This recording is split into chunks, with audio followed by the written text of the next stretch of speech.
see this arrangement, two masses connected together, and then the one of them is 3 kg, the other one is 6 kg. If the coefficient of friction is 0.4, find the acceleration of the system and the tension in the string, okay, which means the frictional force that act since the block eventually accelerates, which means this frictional force becomes kinetic frictional force, and the tension in the string, that is T, and this also tension too is T. The two of them are the same according to Newton's third law of motion.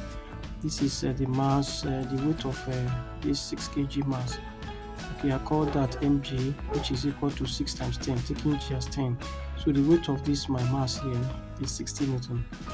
And then the weight of this is 3 times 10, which is 30 Newton. And that is also equal to a normal force that is acting. My normal force is also 30 Newton that is acting to oppose, that is to say, perpendicular to the plane surface.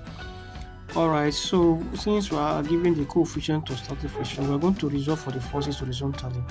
We have tension in the string because I've decided that this my direction to the right is taken as positive, and this force acting on the left is taken as negative, minus kinetic frictional force is equal to m1 times a. Okay, I think I've done the analysis of this before in my previous video. If you have not seen it, please just want you to take a look at that, because this is just the application of the analysis. In that analysis I arrive at and also derive all these equations for acceleration of these bodies. Okay, remember they are going to move the common acceleration. This one moves acceleration, and in this direction this one moves the same acceleration, but this time around vertically downward. Okay, now we are looking for the acceleration. This is for resolving along. They're resolving vertically. Now we have the weight, which is W minus T equals M2A. Okay, let me use these two equations. My T is what I'm looking for, but then let's just add these two equations first, so that this T cancels out. Have the weight of this block minus the kinetic frictional force equals to M1A plus M2A. Okay, now this is already 60. I found that before. Minus Fk is equal to, this is what, 3a plus, what is this, 6a. That gives me 60 minus Fk is equal to 9a. Okay, now the acceleration of the block is what we have to look for in this case, and we're given the coefficient of frictional force. So my Fk is equal to mu k times m1.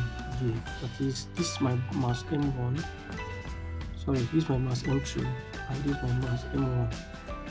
Okay, so that is my m1, m2. So this one has nothing to do with frictional force because it does not rest on any surface. I mean the second mass m2. So that gives me Fk is 0.4 times 3 times 10, taking g as 10. That gives me 30 times this. That gives me 12 Newton. Alright, I come here now. So that this is 60 minus 12 is equal to 9a. This is 48 is equal to 9a. So that the acceleration, common acceleration, becomes 48 divided by 9. That gives me 48 divided by 9.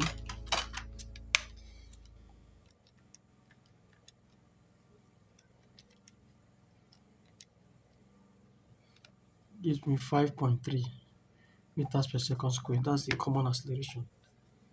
Okay, now we have to find the tension in each string. I can come to equation 1. Equation 1 gives me T minus Fk is equal to M1A.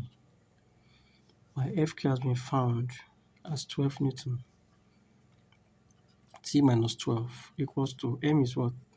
3 times 5.3. That gives me T minus 12 is equal to 15.9. And collecting like terms, I have tension T is 15.9 plus 12. So my tension T gives me 27.9 Newton. Okay, so that's the tension in the string. Alright, so we have done with that.